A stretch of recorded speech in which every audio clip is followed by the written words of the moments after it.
What is up, y'all? Welcome back to the Angery Nation Podcast with your favorite Angery American. Tonight's a little different show. We got a couple guests on. Obviously, we have the illustrious Sue LaRue. You look like you're going on vacation, Sue. Like you just got off a cruise or something. I'm just coming back from Virgin Islands. Yeah, I was in the See, Virgin Islands.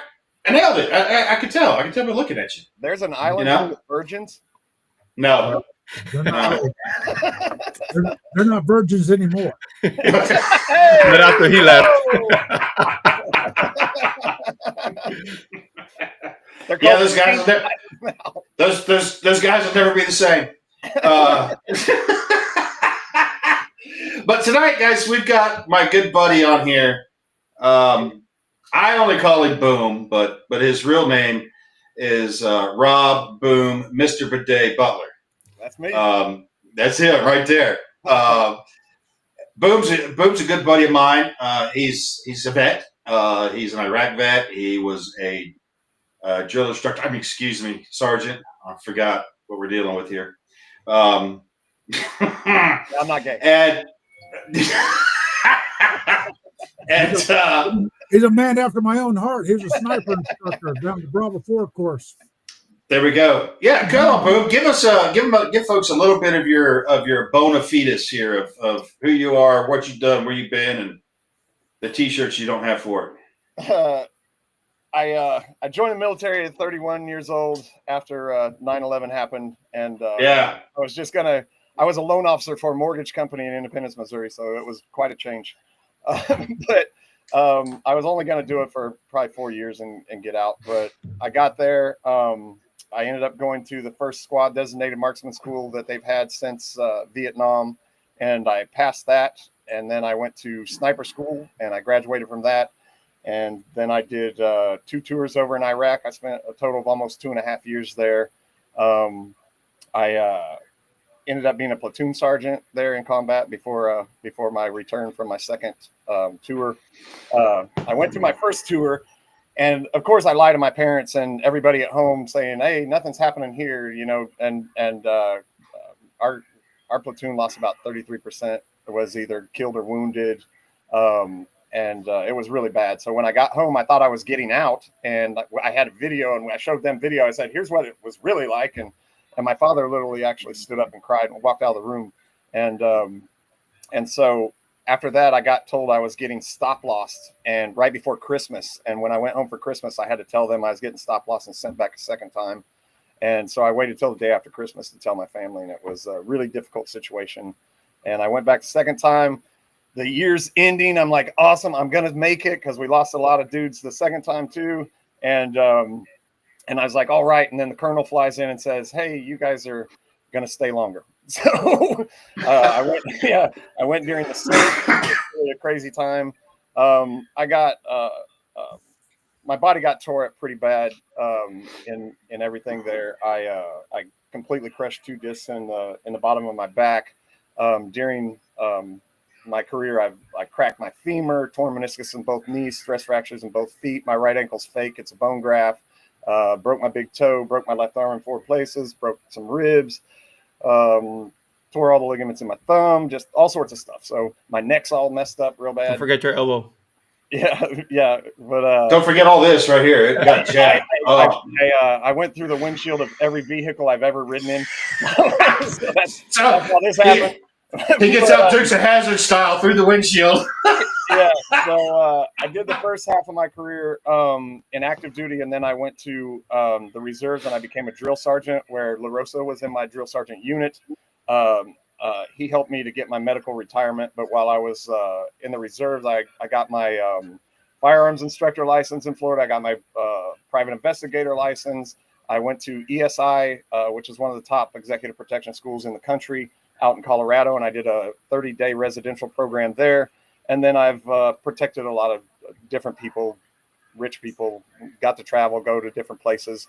But now I drive an Uber and a Lyft, and that's what I do now. I do go to North Carolina and help SUT and Robin Sage, help with the students there with their training, which is just it's such an honor for me to be able to do that and be able to help with anything I can to guide these young men and what they're about to face. And I love doing that. Not to mention it's so much fun, but it's a suck fest. But it's so much fun. And I was actually on a protection detail in Puerto Rico during Hurricane Maria, and I was there for 3 months. And that's where when I got there, I was roommates with Alan Kay, which is a very good friend of Chris's. And when we were there, while everybody else went out after work, me and Alan would just go back to the room and talk and drink some scotch or whatever. And we became very, very close. And he said, I got a man that you got to meet when we get back. And he said, I have a survival training class that I'm going to do that's like 4 days long. And I said, well, I don't got the money for that. And he's like, hey, you ain't paying nothing. And he took me there and he introduced me to Chris. And Chris has written many books that are awesome on survival. And I had read his first one and told him I really enjoyed it. So he gave me a signed copy. And inside he said, I don't believe in chance meetings. Like, there's a reason why you and I met, and we're going to be together forever. And we have absolutely been together forever. Chris has always been there for me, always supported me. Thank you so much for letting us come on tonight, because this is a super duper important subject, and it's really fantastic. And just in case you guys don't know, when you're looking at the screen in that top left side where it says sign petition, if you use your phone, it'll take you exactly to the page where it's super easy to fill out, and you'll hear all about it. But I appreciate everyone on here. I appreciate the time. That's me. That's my boy right there. Alan introduced me to Boom. He's like, I got a guy. He goes, he's kind of going through a rough patch, just got out, and boom, there he is. Boom. and he goes, he could use some dirt time and stuff. He goes, and I want you to meet him. I was like, fuck it, yeah, bring him. And Alan, before you came, he's like, and he's solid people. He's a good dude. And I'm like, that's all I need to hear. So as soon as I met him, I was just like, I know you. Yeah, and it clicked. And I brought my son to your house, and we taught him to shoot on your range. And I wouldn't call what we did to him teaching him to shoot. It was fun. It was fun for us. But all right. But since you brought up the petition, Larosa in the bottom right hand corner down here. I don't know what you're weighing in. I was going to do like the whole ring announcer thing. Never mind. Let's let everybody know who you are, man, and what you're doing here, and then let's get into the meat and potatoes of what we're here to talk about, which is important. I'm Dennis Larosa. I served in the Army. I'm an Army vet. Did a tour in Iraq, which was crazy because I'm admin, 100% 42 Alpha. And I got thrown into it as soon as I got to Iraq. LTF 548 10th Mountain. Hey, we need a Mark 19 gunner. Put that admin person on the Mark 19. Well, guess what? I got my combat experience. I got my tour. I enjoyed it. I came back, and advocacy for veterans was something that touched me really hard, because I would hear stories from Vietnam vets, Desert Storm vets, and even our current veterans, right? And nobody knew what to do. Everybody was lost. And a lot of them were, active duty Marines, Navy, Army. It didn't matter what service you were in. They were kind of lost. They were thrown into the process at the VA and didn't know what to do. So since I got back, I would advocate for them.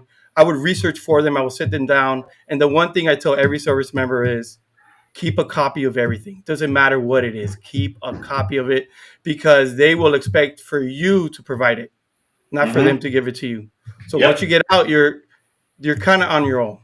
Yep. Through my military service, I did get injured while I was in Iraq, and I pushed it through. Something that Rob always taught me: suck it up and drive on. Right, Rob? Yeah. So I continued in my service until it was no more. I went to RTC West, which is the training center for reservists and National Guardsmen, to train before they went to Iraq and Afghanistan. I did a tour there, came back, and went to a great drill sergeant unit, 2nd 321st Regiment. Yep, there we go. I met Rob there, and his case was a case that I took on. It was kind of complicated, but why not do it? Why not do the research and help a veteran who is hurt, But if we don't help each other, who's going to help us, right? I did retire with 15 years of service, which I'm going to go into a little bit into the show. I now actually work for the Army as a civilian administrator, and on my side, on my own, I do advocate for veterans. I'd like to add real quick. He's being a little bit humble. He tried to keep it back. He not only did he help me, and then we became very, very close. Larosa's my brother. I love him to death. I give him anything. But because he helped me so much, I have a lot of friends, obviously, that I went to combat with and stuff that were really struggling with getting their disability and stuff like that. So I said, listen, give Larosa a call. I said, tell him I told you to call. He's my brother. He'll take care of you. And like, I have friends that literally cry when we talk about Larosa, because when they were going through the DAV and they were going through the VA and they were going through all of this, it just went on and on and on and on. And I said, look, call him. And they would call him, and like, he laser focuses on it. He truly deeply cares. And he has never let me down, or any of my buddies that I've sent him down. He does it because he loves it, and he loves his country, he loves soldiers so much. And he's just an incredible, amazing person. And I love him dearly. And there's a lot of vets out there that owe him a lot. And we thank him from the bottom of our hearts. I love you too, brother. Well, I appreciate the advocates as well, because my dad passed away a couple of years ago. He was a Vietnam vet, and he had a 10% disability. He was a door gunner for the 101st Airborne on a Loach, shot down 3 times. You know, he deserved everything that was owed to him. And it took 2 years, I think it was, after he passed, of my mom fighting, me helping her, and she finally found an advocate that helped her push it through and get it. And so she got all of his everything that was coming to her, you know. So TRICARE, I mean, she got it all. Which my dad would not go to the VA when he was alive. Yeah. He saw this charity. And I'm like, Dad, it's not charity, man. You earned it. You know, I mean, he spent 2 tours over there, and but it took 2 years of us fighting to get that. And it wasn't until we got an advocate. Sadly, I didn't know you back then, Larosa. I'd have been hollering at you, man. But we finally did get it done, and so my mom gets all the benefits that she's owed. So that's fantastic. He literally changes lives. Like, literally. Yeah. Oh, it does for these people. Yeah. There's a lot of bureaucracy. You just have to read through a lot of it. And if you don't read through it, it's going to be hard. Like, there's a lot of things. There's a lot of miscommunication, a lot of misinformation out there. And you just have to sit down and take your time. That's all it is. My buddy Pearson, I think, is watching this right now. And he calls Larosa Pearson. He's like, he's a wizard. He sent him a big bottle of good whiskey and was like, thank you so much, because he helped him out. He's a wizard. Yeah, that's all. See, like you said, knowing the game, knowing how the game's played and how to play the game is what matters more than anything. Because I know guys have 100% disability because they like saw a plane crash, and when I hear shit like that, I'm like, all right, I get it, but it makes me furious. Oh yeah. Yeah. I know somebody who got it because she said she was on a fob where she knew she met some soldiers there that when they went outside the wire, some of them died. Like, she didn't see it. She didn't, nothing. Like, I made that criteria. I mean, I was 27 years, 8 months in the military, right? So, and my last 8 years was acquisition. So, like Larosa, I know how to play the game, and I've done a lot of research on this. I did 2.5 hours today. I'll get my little spiel in, but I'm absolutely embarrassed because I have 100% disability. I can park my F-250. I just did it today at Tractor Supply in the handicap parking right up front. But every time I do it, I get out and act like I have a prosthesis and I limp into the store. Yeah. I never got a scratch. I was too quick. I didn't get a Purple Heart. I never got a scratch, anything like that. So I'd like, Robert, if you would explain what this whole show is about tonight, because I just love this. Me too. It's called the Major Richard Starr Act. I want you to go through it for everybody, because this is right down my alley. I've done the math, and when you and Larosa get through, I'm going to do a comparison for all of our listeners, and I'm going to throw some numbers out there that should piss everybody off. For these combat veterans, there's 56,000. I use the number 60,000. And guys, I don't care if the kid showed up and tripped over his shoelaces going to a porta potty in combat. these people that had the balls to do this, I respect every one of you guys who joined after 9/11 because you knew exactly where you were going. You didn't join for the medical benefits or for the educational benefits. After 9/11, all those kids knew exactly what was going to happen to them, and they still joined, and they still went, they still served. So if they got hurt tripping over their shoelaces, going to the porta potty, they deserve what's due to them. And I appreciate guys like Larosa. But anyway, I'm getting on my soapbox. Please explain what the Richard Starr Act is for everybody. So Larosa was actually the one that had told me about it, and it's been up in the House since 2019. And the funny thing is when we researched it back in 2019, it has huge bipartisan support. Like both sides, Democrats and Republicans, both signed on and said, yeah, let's do this. And then we went through this giant bill during COVID that funds like transgender studies in Pakistan, but they couldn't add this to the bill. But now I'm on my soapbox. Yeah, you got me boiled up, man. But so basically what it is so right now I could either get my retirement or I could get my VA disability. I can't have them both. And so you pick whichever one is the most, and then you can't have the other one. And here's what's funny. I was actually talking to Russ about this. While I was waiting for my medical retirement, I was getting my disability. And because everybody before Larosa was screwing my medical retirement up and I couldn't get out, I went for drill for like 3 years for free. And I wasn't allowed to train or do anything because of my injuries. And so I would go bring my laptop and watch movies at drill because they said I had to do it for free because if I get paid for drill and I get disability from the VA, I can't have those. Yeah, you can't have both payments. Yeah, and here's what's crazy though. So when I got my 100% disability and they were going to approve my medical retirement, I said, well, the VA already approved me at 100%. And they said, well, the VA has nothing to do with the military. We're two separate things. And I'm like, but I can't get paid from you both. So it's insane. And actually back in 2002, Congress did pass a law for active duty soldiers because they had the same thing back then, and they passed it for them so that they could get both. CRDP. Yeah, get your retirement and your disability. So what this bill would do is for those soldiers like us, I mean, me and Denny will be all right. We're going to make it okay. We're not going to not eat, but the money could definitely help me. But there are veterans out there that desperately need it. And if your injuries like mine are combat, from line of duty and combat, you have to wait till you're 58 years old before you get both. And if you got hurt in the garrison, you have to wait till you're 62 years old to get both.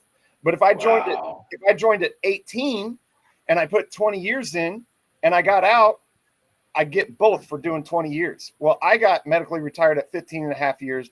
Larosa got medically retired at 15 years. So we are 5 years short. So now we got to wait till we're 58 years old to get this money. And some of these young men are coming back, lost a foot, lost a hand, and they can't have both money. And then we got, now I was actually a little pleased with this. I was looking at the stats last night. It was 22 veterans a day. Now it's 17.6. So that's committing suicide a day. So that's good. We're going in the right direction. But if these people got this extra money, if they could get their retirement and their disability at the same time, how many lives will we save? Because listen, when we get home, I'm going to try not to get all sentimental here, but when you're in the military and you're over there and you're fighting and you belong to something way bigger than you, and you have a team and you have your brothers with you, man, and you're kicking in doors and you're watching them die and you're doing things you have to do. When you get home and you have to get out, like nobody wants to get out. That's our life. That's who we are. And so when you're forced to get out because of your injuries and then you don't have a team anymore, you're alone. You don't have people with you. You feel alienated from everyone around you because what are you going to talk to them about? They tell you, I went and saw a movie last night. And you're like, I killed a kid last week or something, And so it's hard and you lose part of yourself. And then when you can't get a good job or you can't support your family, and you went from being this thing up here to just a piece of garbage in your own eyes, it hurts, man. And if that money could save lives, and and all it is 10% of 1% of the whole DOD's budget. It's not going to cost a whole bunch more. There's already over 1 million active duty people getting this pay. There's only like 57,000 of us, or 56,000, that if we pass this bill, 56,000 of us, that's it. We'll get their retirement that they earned and their disability that they earned. And that's what this does. If you guys scan that code, you sign the petition, it goes to your congressman, because 2019 to now, come on, this is too long. And yeah, it keeps getting pushed. They push it. Yep. Correct me if I'm wrong, but this isn't a whole lot of money for these guys either. When you No. really look at it. well, what it depends on, and Larosa, $1,200 a month. And here's the numbers I got. And Larosa, you correct me if I made a mistake here, but I did a couple hours of research today. Like Larosa said, you just got to know where to go and where to look. I learned that in my staff. I was forced to do staff time because I called a civilian a wrong name. But anyway, so $1,200 a month for these kids that have to retire early. That's all. Yep. That's all. Give or take between $1,200 to $1,400. Okay, so that's 14,000. Now what I like to do is I tell my sons, always take whatever you pay, your cell phone, whatever, and do an annual budget of it. So it's a big difference when you're talking about $14,400 a year for these guys. That's a huge jump in what they're doing, right? And you're right. It would prevent a lot of suicides. It would prevent a lot of depression and things like that. They'd have a little bit of money to pay their bills. And they're saying in the Richard Starr Act that over 10 years, 0.1% of the defense budget, 0.1%, $8 billion. Okay. I did 60,000. It's really 54,000, but I put 60,000 in there because I know guys like Larosa find other guys that haven't got their claim approved yet. So over 10 years, or it's $864 million a year over 10 years, $8.64 billion. Okay. Now let's put that in perspective a little bit. Okay. Just like you're talking about getting on your soapbox, I did the budget for, and all that came up was 2022. So this is after you and Larosa's already started on this, right? $74 billion went to foreign aid, right? We gave $16.6 billion to Ukraine, $3.3 billion to Israel, which I don't mind, but then we give $2.2 billion to Ethiopia, $1.4 billion to Afghanistan, an enemy that has the Taliban in it. We gave $1.4 billion to Yemen. Isn't that where the Houthis are at? All right. And then we give $5 billion to Sudan and $97 million to Somalia just last year. All right. Now think about that. Put that in perspective. Those are all of our enemies, and we're not taking care of our kids that went and served for us. And let me add this. Pisses me off. Let me add this to it. And real quick, my sister Debbie put a heart on in the chat. So Debbie Butler, that's my sister. Love you. But not only that money, how much money did we spend on 2 wars that were for nothing? All of our friends died for nothing. We got hurt for zero. For 20 years, we fought and got hurt for nothing. We left, and it's exactly the same it was. And how much money did we spend on those wars? And now, you know what that money was spent for. Just look at Raytheon stock and General Dynamics, and that's what that money was spent for. Yeah, and we can't have. That's what you went to war for. Chunk of change, like, come on, man. Yeah, that's. I mean, they can't even give a nickel to these kids that actually served. And granted, they don't have 20 years in, or the only reason I did 27 years is because I was too stupid to get out, but I will still be in. I will keep on pushing, but my spine did not let me. Yeah, for sure. Well, and let's I came up with some more numbers too. This is really an easy fix. And for all these guys that beat their chest and say, "Oh, we're part of the Department of Defense and everything," we don't have to look at other agencies to fix this, okay? I've got the solution right here, and if you tell me how I can help, and not just sign a petition, I'll get up and I'll sit in front of the Secretary of Defense. I know the man personally, but I mean, for example, Bureau of Indian Affairs every year gets $2.9 billion for their actual wards of the state, been wards of the state since March 3rd, 1873. So that's all the indigenous people that live on reservations. They get $2.9 billion a year, right? Now, we all know what the defense budget is, close to $1 trillion a year, okay? Here's what a lot of people don't know. There are 773,000 civilians that work for the Department of Defense.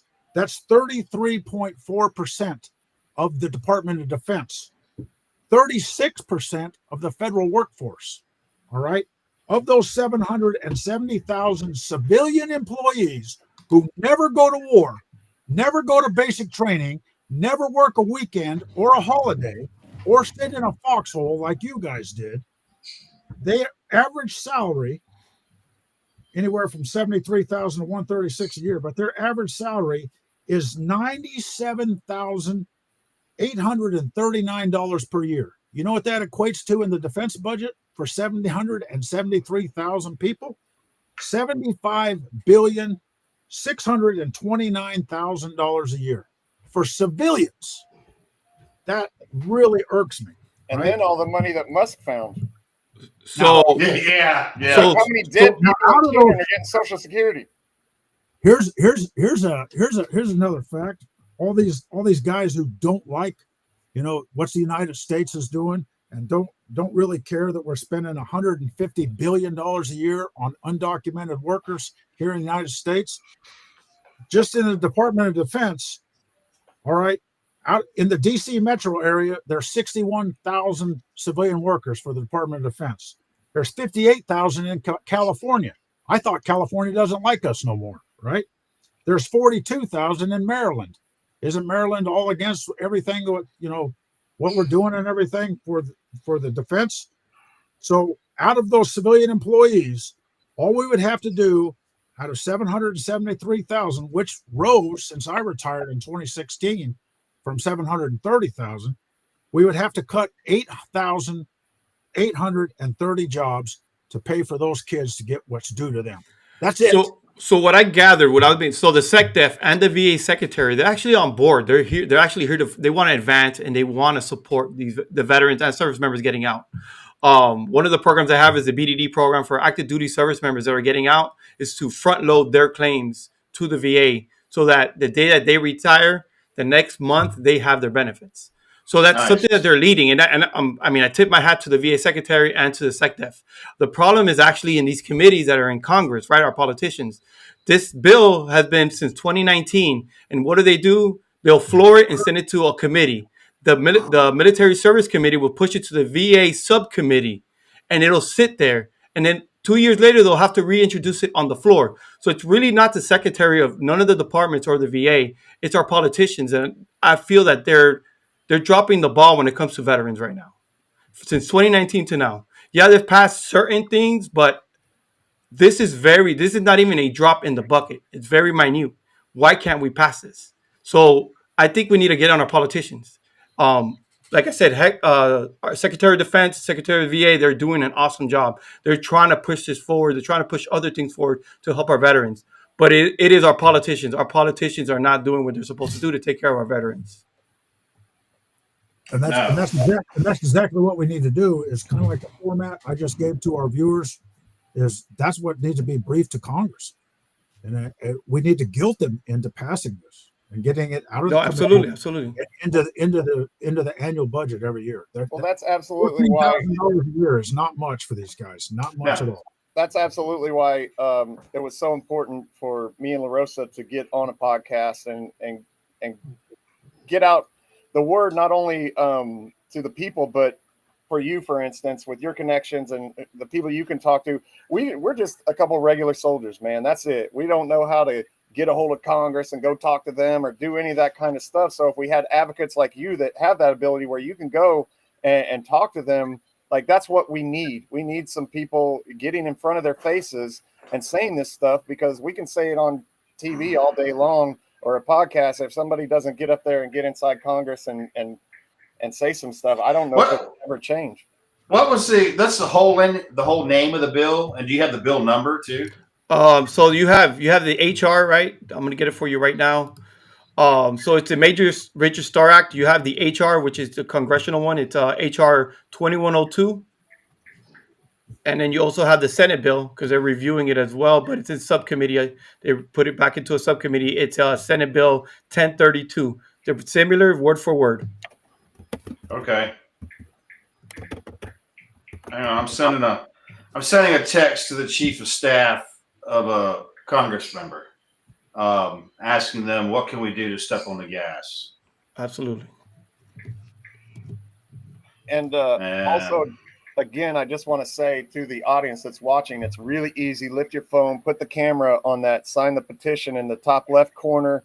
It's already set up for you, super easy. So it comes right on the page where you just enter your name and email, and it'll send your name up automatically. Really super easy for you. Every time one of you guys do it, we get to see it on our screen that someone signed the petition. So we've had some, and I really appreciate you guys who have done that. The ones that haven't, please just it takes literally 15 seconds. It really does. And we got to get this changed for sure. And you got to understand that these veterans, these service members who served, they were called upon and they did their job. They did their part. They served their time. And because of the injury, because of that call and the injury that they got, they were medically retired, Chapter 61, which is known as the gray area retirement. Because of that, they weren't able to do the 20 years, but they did their service to their country and they deserve that. Yeah, and I remember, can't tell you how many homeless people I've met who actually served in Iraq and Afghanistan. Yep. Why are they homeless? They got Purple Hearts to prove, that they got wounded over there. Why are we letting these people live on a street? That's ridiculous. Yeah. And we pay how much money? how many $80 million to put illegal immigrants up in a luxury hotel, and we got veterans who can't get their retirement disability living on the street. What are you talking about, man? Yeah, are you crazy? And this is Chris and I talked about, talk about all these this illegal money. What they do is they rob money out of all these different funds. Right, FEMA. to pay for these undocumented workers. Yeah. We just down there in Florida, northern Florida, you guys went through two huge hurricanes, one right after another. I live right here in the North Carolina Appalachians, and we still got people living in tents. Yeah, but all that money that's supposed to come here and help the American people out are paying for hotel rooms up in New York City. It's 100%. Crazy. It is crazy. And also remember, audience, when 9/11 happened, every single one of you had an American flag on your car begging for us to go whoop their ass. So then we go. We did that for you. We did that for our families, for all of you guys. Now we need you to do something for us. And it's and here's what's easy to do this for us than it was for what we did for you. So that's all we need. But these and again, it's a self-licking ice cream cone. The budget's right there within the defense budget. They just got to readjust the money. But here's the thing that gets me: those over 700,000 civilians that work for the Department of Defense. They got no complaints if we doged or gave 8,000 of them a pink slip to take care of people who actually serve. I mean, that's just ridiculous, because we have to remember we have a volunteer force. And when I would go up to the Pentagon and I would argue this or argue that, and I was going after material things like something near and dear to your heart, Robert. I was the guy who did the switch barrel sniper rifle, what they call the MRAT now, right? Yeah. I'm up there fighting for a bolt action rifle, and they're saying, well, this and well that. I was like, we have a volunteer force. You can't go and draft these kids anymore. You got to have something that incentivizes these kids to join the military. And if we don't take care of this, if we put this word out just on recruiting command alone, if we tell these guys, hey, you get hurt and you're under 20 years, they're not going to take care of you. That's going to hurt recruitment right there. So we have to fix this. We have to fix this. We have a volunteer force, and there's nothing like it. And you both of you guys were there. You know what I'm talking about. I knew that if I got hurt, or I assumed that I would be well taken care of, and when I got home, that my bills would be paid and things like that. That's not true. That's not true if you don't have 20 years of service, and it's ridiculous. It's ridiculous. And Hey, boom! You're gonna get contacted by a lady named Jessica. Take that call for two reasons. Number one, it might get you a job, and then number two, they're going to help with this. Thank you so much. Another important thing to say when Larosa was talking about keep all your paperwork, make paperwork, because one thing that happens, especially in infantry units and special forces units and stuff like that, we're looked at like we're weak if we go to the clinic or the hospital or whatever. Mm-hmm. And sick call ranger profile, and in the military we call it the broke dick, but anyways, profile. But anyways, so a lot of dudes won't go, or they'll go there and the doctor will just be like, here, take some ibuprofen, and you go right back out. Listen, if you are hurt, yes, and not injured, but even hurt, just go in, get checked out, get a line of duty, an LOD, and keep that paperwork, because no matter how bad you're hurt, if you don't have a line of duty, you will not get your disability for that. They'll be like, it happened at home or outside the Army or something like that. So It's very important. I know you don't want to look like a sissy or whatever, but you'll wish you had when you get out, because it's very, very, very important. You hurt yourself training for this country or fighting for this country, you need to be taken care of. So don't worry about what your buddies say. They're going to give you shit no matter what you do, whether you go to the clinic or not. So go to the clinic, get yourself looked at, get those line of duties, keep a copy yourself, and that way you'll be prepared when you get out to be able to get your disability and retirement, stuff like that. No, you made a good point. You made a real good point, because a lot of active component, Marine, Navy, Army, Air Force, they don't know that they're entitled to their separation medical evaluation before they get out. Even if they're going to retire or separate, they're entitled to that, because that's what's going to assist them with benefits if they injured their spine, their neck, if they got ulcers, if they got cancer while they're in the service. That end of tour, that separation evaluation at medical or retirement medical evaluation. If you don't get it taken care of before you get out, there's no turning back from there. The VA is only going to go off of the last paperwork that you have in the service. 100%.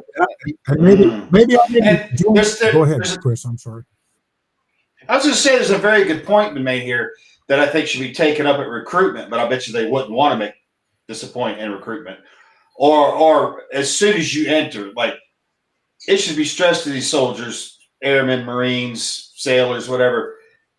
Start keeping your paperwork. Document everything you do. Like, that should be ingrained in them, number one, to do that. Because like you're saying, the service isn't necessarily going to do it for you. And when you're young and you're in the service and you're thinking, I don't want to keep these papers for years. Well, we live in a digital world now. You can scan those things and you don't have to keep those papers for years. But you need that documentation. And they should be taught and trained, or at least encouraged, to create that paper trail for themselves. Let's remember something. The Richard Starr Act, this is for people who went to combat, right? Absolutely. Yep.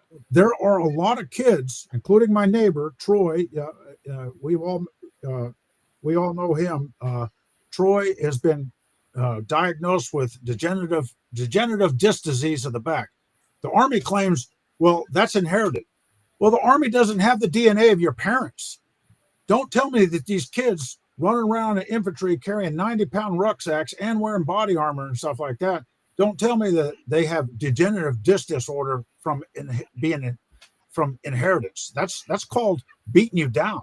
When these kids volunteer, they get beat down, right? And I'm writing a letter.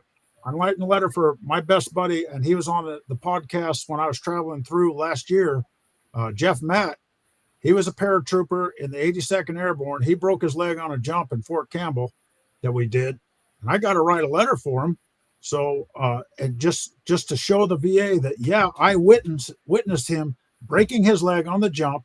They made him walk back to the plane to go back to Fort Bragg before they ever set his leg, and they said it wrong. And like I was saying, oh fuck, he he didn't want to look like a sissy or anything, so he never got back and got it wrong. But now 40 years later, he's about ready to lose that leg. He's been laid up for 6 months. So if you don't have the paperwork, there are ways, and I'm sure Larosa knows about. You can do buddy letters. I actually had to do that too with my cat. Yep. Yeah, go ahead. Yeah, that's just a point to make, like to encourage. If you're serving now, try to claw back all that stuff you can, and definitely start creating it. But anybody who's thinking about going in, if you've got young people in your family that are thinking about going in, sit down and talk to them about it. Like, hey, look, document everything. And you got to create that record. They're not going to do it for you. You got to create it. They're going to have your service record, but it's never complete. They never are. I don't care what branch of service. Here's the thing, too, Chris. I actually did have some sergeants that gave me the exact advice I just gave, but then your buddies start talking their shit to you, and you're like, I'm not going to sick call, and da-da-da-da. So, I'm telling you guys, like, just do it. Like I said, your buddies are going to shit talk you anyway. That's what we do in the military, whether you go to the clinic or not. So Just go, do what the doctor says to do, create that paperwork, because your military career is not going to last forever. And your buddies, as much as they love you, they're not going to pay your bills for you when you get out.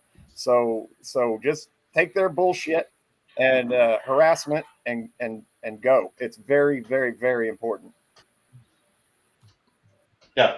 And while I didn't serve for 15 or 16 years like you guys did, I spent more than that in industrial construction. And it's the same kind of community. We treat each other the same. We behave the same. And it's the same thing. I'm going to be the guy that picks 2 90-pound sticks of 4-inch galvanized ridges that puts them on my shoulders and then climbs 16 stories with them. That's stupid. I shouldn't be doing that. And I'm paying the price for that kind of dumb crap that I did back then now. You don't think about it when you're young. You don't think about it at the time because you're invincible. And your buddies are going to talk shit if you don't. And your buddies are going to talk shit if you don't. You're going to have a... And if you do and you get hurt, they're really going to talk shit to you. So you guys, just do it. Yeah. For sure. So, we don't think about that stuff, but that's a point that somebody should drive home to these guys. Well, you've got to remember in the military and construction jobs and stuff, that's where the term toxic masculinity comes from, Yeah. You gotta be so masculine that you're poisoning yourself. For sure. Yes. And those around you. Instead of sending our soldiers to these bullshit mandatory DEI classes every quarter or whatever, send them to a coursework to teach them this. We don't have that anymore. Yeah. I've never had one of those classes ever. I've had suicide, I've had all sorts of stuff, safety, but never one where, hey, if you're hurt, get to the clinic. Make sure you're keeping your LODs. This is very important. When you get out, if you don't have them, you're not going to get anything. So, why not institute that in the military? Something that's actually going to help the soldiers. Yeah. I can remember sitting on the squad deck at Paris Island getting a class on how to press my uniform, even though I wasn't allowed to. This would have been much more valuable information to me than how to do that shit. Did you last longer on Paris Island than you did Vancouver Island? Fuck you, yes. No, never too soon. Never too soon. Right. To the jugular. They don't bother me. I don't care because how long did you stay on Vancouver Island? I'm not a man. See, there we go. He's like, I'm not stupid. I stayed home where it was warm and dry, and there was no fucking wolves. I go take your classes in North Carolina where there's no grizzly bears or wolves. Like, or we go hang at Sage now where they give us belt feds. I mean, they're blanks, but they're still belt feds. Larosa, what kind of is there any other like resource or any other groups that you're working with that are trying to enable or advocate for others that you want to point people to or that we could let folks know about? The Wounded Warrior Project is awesome. The VFW, DAV, but the Wounded Warrior Project has been on top of this since the get-go, since 2019. Even as of 3 weeks ago, they were in Congress and they were pushing this. They were pushing this matter. Wounded Warrior Project helped me through my process. They were fantastic. They were great. And they've been advocating for veterans ever since they became the Wounded Warrior Project. And ever since their Major Richard Starr Act came on board in 2019, they've been pushing for it.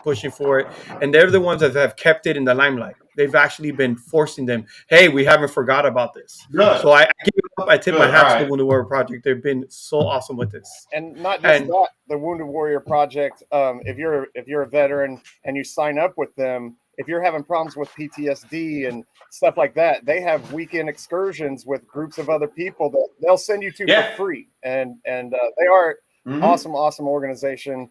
And I know they had their little trouble way back, but they straightened that all out, and they are fantastic, and they do so much for veterans. And I am going to say one thing, and this goes to all veterans. Get help. When you get back, if you went overseas, you were in combat, you saw something, get help. Don't push it back. Don't think that you don't need it. Because I was one of those. I got back. It took me 5 years, 4.5 to 5 years to get help. Because I thought that I don't need help. I'm great.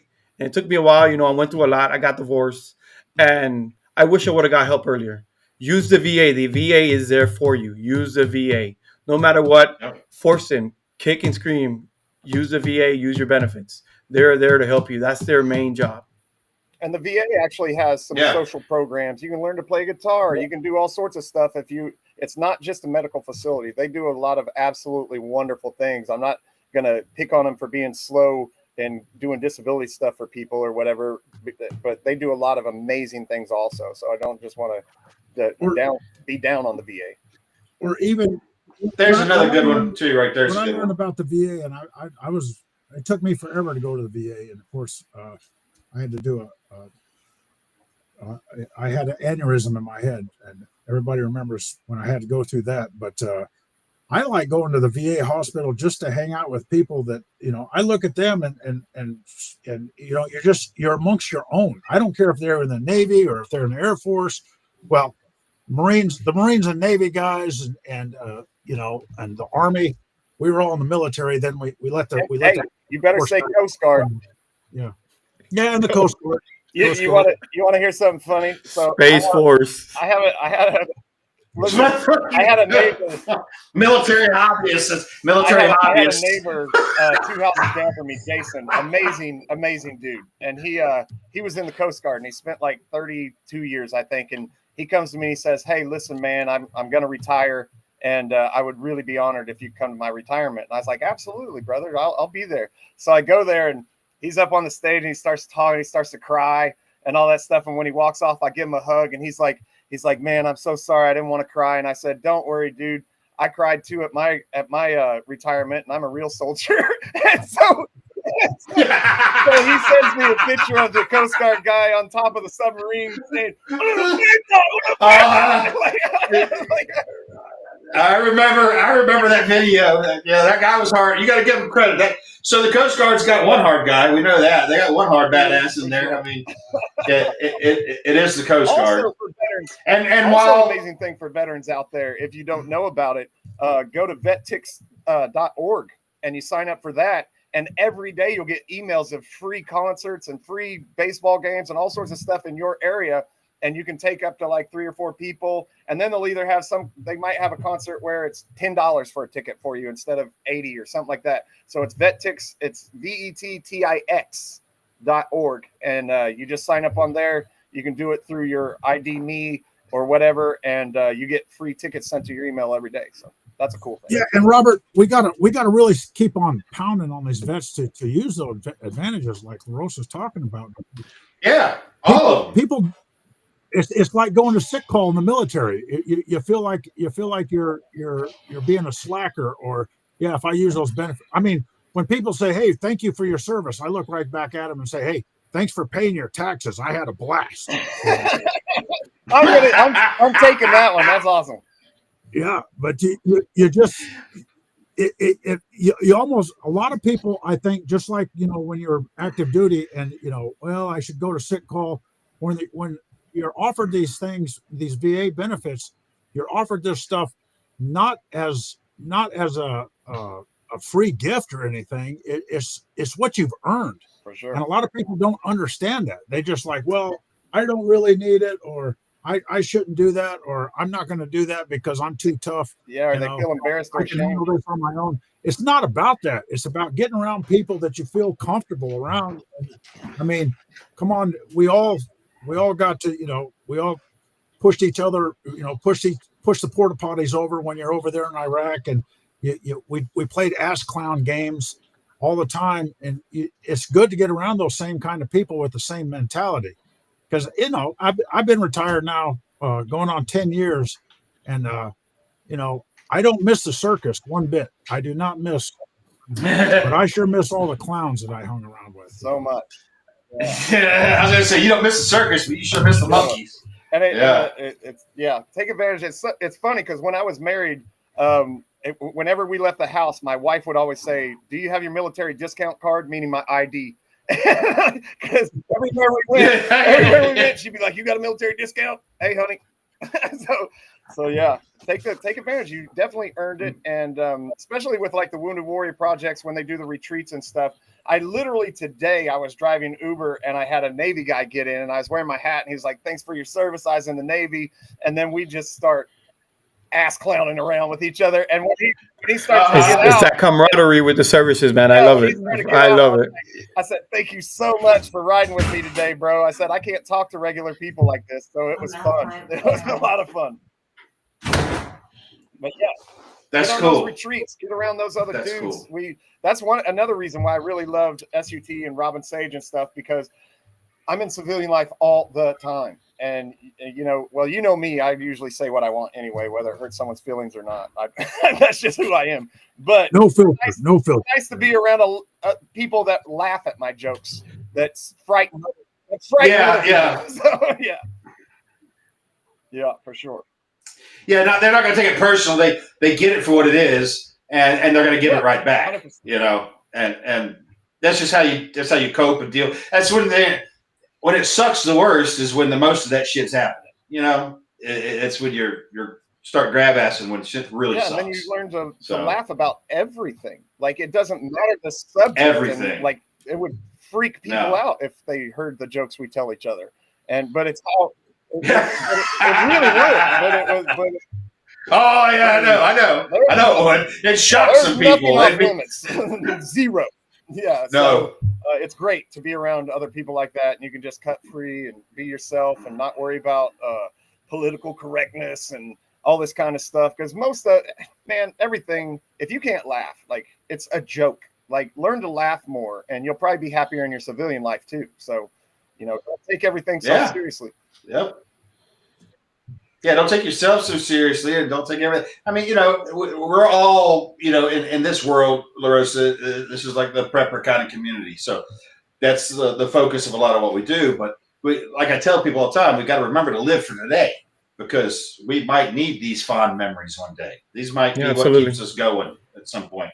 So prepare for tomorrow, but live for today. And like Boom's saying, the more you can laugh at stuff, the more. Like my crews now I can say that because we got guys working in Texas right now. And I tell the guys that work for me, I'm like, conditions on the job are what we make them.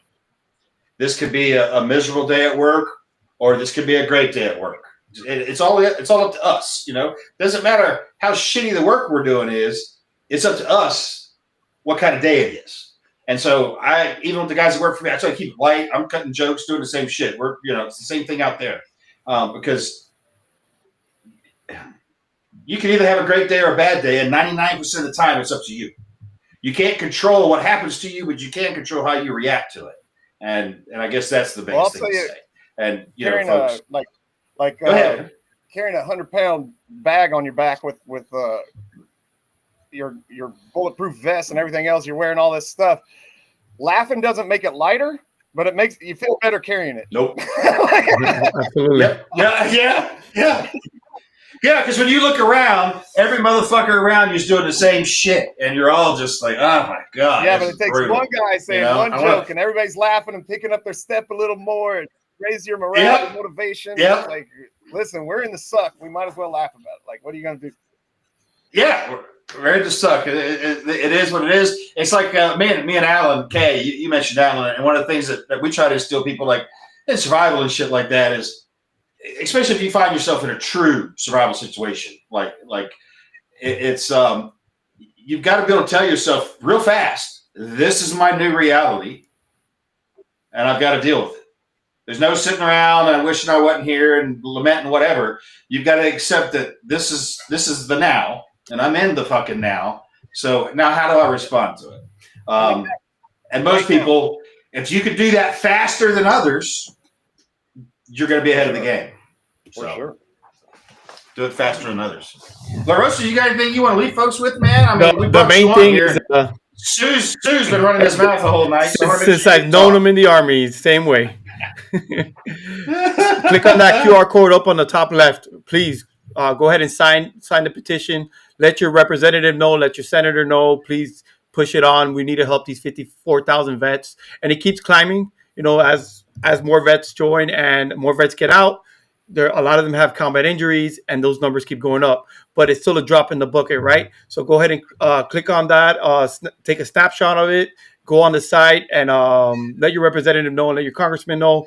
Also, if you want to know more about me and my show, I'm with the Lewis and Dennis show. Go ahead and go down in the comments. You'll find a link on there, and you can see what we're all about. We're here to help everyone out. If there's anything you ever need, you can always reach out to me. You'll also probably find Rob's information on there. Reach out to us.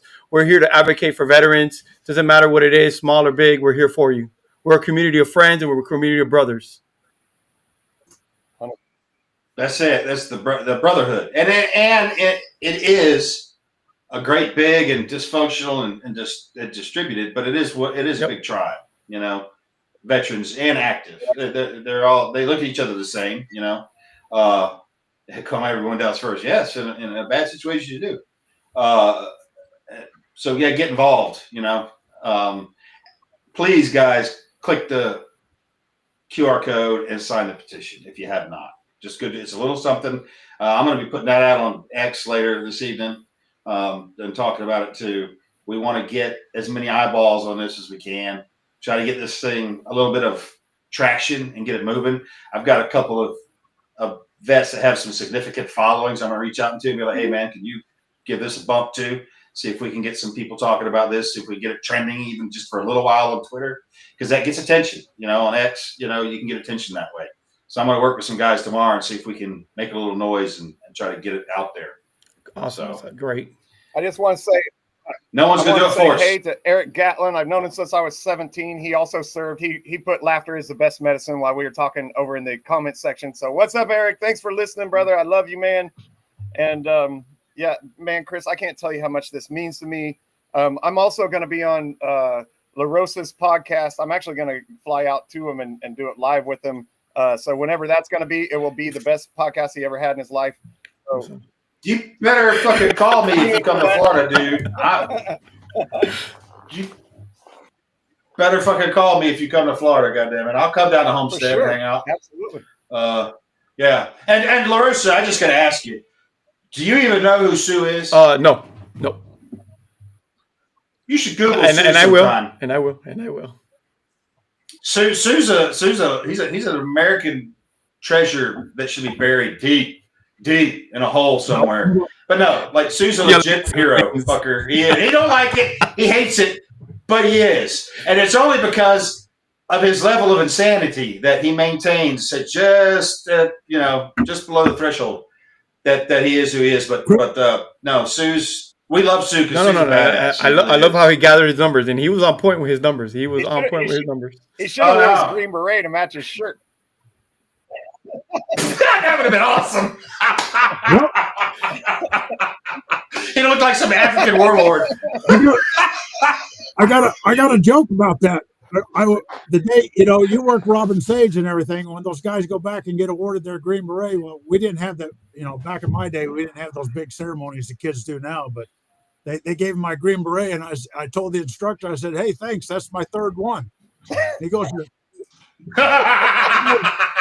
"Your third one?" I said, "Yeah. When I was in the French Foreign Legion, we had a Green Beret when we weren't wearing that stupid white hat. We had a Green Beret that we worked in, but it was folded on the other side." And the other instructor standing next to him goes, "What was your first Green Beret?" And I said, "Oh, I was an ugly damn Girl Scout. I had to go to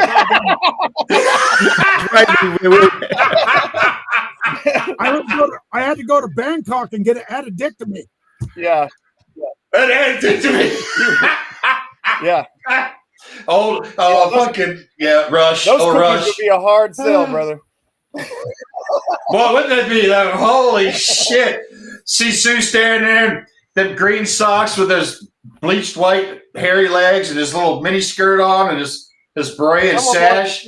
He'd look quite fetching. There you go. That's right. If you believe in it and fight for it. Every day. No, this is one of the better podcasts we've had for me, because I really appreciate what you guys do, and this is near and dear to my heart. And this kind of remotivates me. Chris has been on me for 3 years about writing a book. I've already got the title down. It's called "Sucks to Be Me," but this is exactly what you two went through. Is exactly how I felt in my active duty.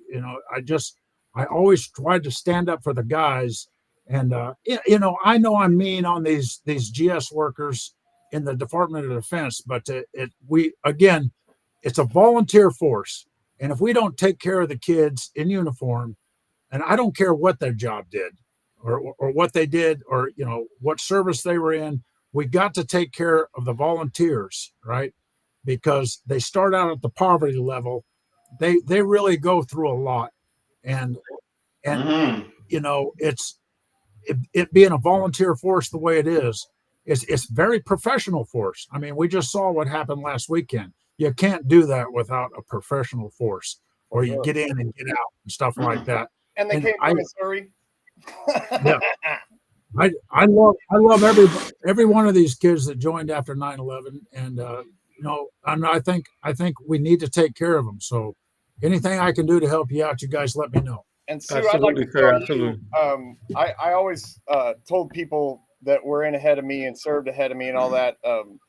Like when we were going through our hard times in Iraq, and we went through some really hard times, but every time we did, I would tell my men, think about those men that were ahead of us. Think about the Vietnam veterans, what they went through with the rot foot and all that. Think about the Korean veterans and World War II and World War I. And you guys are my heroes. Your older generation that's ahead of me, you led the way. You gave me the strength to keep moving forward when I thought I couldn't anymore. And you guys didn't quit on us. And when I was there, I wasn't going to quit on you. So I am only a representation of you guys ahead of me. And you gave me strength. You gave me honor. You gave me a sense of duty. I love you so much, man. It's such an honor to be able to spend this time with you. And just thank you, brother, for sure. I've really enjoyed it. No, we're glad to have you guys on. And to be perfectly honest, everybody, this should have happened weeks ago. But I'm bad at reading text messages. Yeah, right. As a lot of you know. And and it wasn't just till I talked to Boom like 2 weeks ago, and I was like, oh shit. I'm like, no, I didn't see that. And when he explained, I'm like, no, you're absolutely going to be on, and we arranged it as fast as we could. So honored to have you guys here. Thank you for having me. Number one, I appreciate you guys being here. It's awesome what you're doing, Larosa. Reaching out, you don't have to do this. You're doing this because you see a need, and probably like me, and I call it a character flaw. When I see need, I feel compelled to fill it. And that's what you're doing. You're seeing these vets in need, and you're feeling compelled to fill that need for them. And that's awesome, because somebody's got to help them out. And so we thank you from the bottom of our hearts, and we're going to do everything we can to help push this thing. So everybody, like, I'm going to put a link out for this petition on Facebook, on my Facebook page here in just a little bit. Everybody needs to share that out on your Facebook page. Everybody, just share it out. Let's just drive people to get them to sign this thing. Let's get it out as far as we can. If everybody shares it, like Larosa was saying, $14,000 can really make $14,000 a year can make a hell of a lot of difference for Change your somebody life. Who's going through a lot of. Yeah, and it's not a lot of money. It's really not. Think about what we pay for a new pickup truck nowadays. That's $14,000. Not a lot of money. Think about the people. It makes a hell of a difference for these guys who don't have a full retirement to go on. It could feed your family. I mean, you literally feed your family. Yeah. All right. Cool, brother. Well, everybody, thanks for hanging Man, out I with us. love you so much, brother. I love all of you. I miss you, man. Miss everybody. Like, I can't wait to see all of you. So, I think about you often, and I love you guys deeply. And thank you so much for always being there for me. Really, you both have just been there for me time and time again. Never failed me, and I'm here for you. Anything ever you need, I'm your guy, brother. If I have it, it's yours. Hey, is Meads at home? He is. You want to see him real quick? Drag his ass in. Yeah, drag his ass in here. I got to talk to Yeah, Meads he's real getting quick. his The US story- citizenship. I know. The story behind this kid is incredible to Yes, begin it with. is. But this is he's an immigrant. This is Boom's adoptive son. He's an immigrant who's legally attaining citizenship next month. I'm gonna try to be there. Me and Mel want to try to be there for He meets. snuck out. But we can't be in there. Did he? Ah, Yeah, he's little all good. bastard. We're gonna give him some shit. He's a great Yes, kid, he is. though. Yes, and I he just is. want to say hi to him, man. I just want to say hi to him. So again, thanks everybody for coming on. Thanks everybody for who's already signed the petition, and those of you who haven't, what's your excuse? Get out there and get her done. You guys know the drill. Same bat time, same bat channel next week. We do have a Patreon next week on Tuesday, so we'll be there as well. And there's also, I'm starting to get a little more stuff out on Patreon. For those of you that haven't been there in a while, you might want to go check it out. I'm tracking some stuff in Africa that no one else is looking at. Some major things in Africa that are going to have some profound effects on the prices of metals, gold and silver, even diamonds, too. Is about to be impacted because of what's happening in Africa. So if you're curious about that, go check out the Patreon page. There's a pretty long article on there to catch everybody up to speed. Don't buy any farmland. Don't buy any what? farmland in Africa. No, I'm not gonna. No, I'm good on that. I'm not going. No, I'm not going. I do some stuff to support some community security guys in South Africa. Met him on Twitter, and we've done some things to assist them, getting them some equipment they needed, raised a little bit of funds for them and stuff like that, because South Africa is about to, they're in the beginning stages of a genocide, but they're about to see a real one, unless the Boers can get safe haven here, which, oddly enough, the liberals do not like white refugees. It's crazy.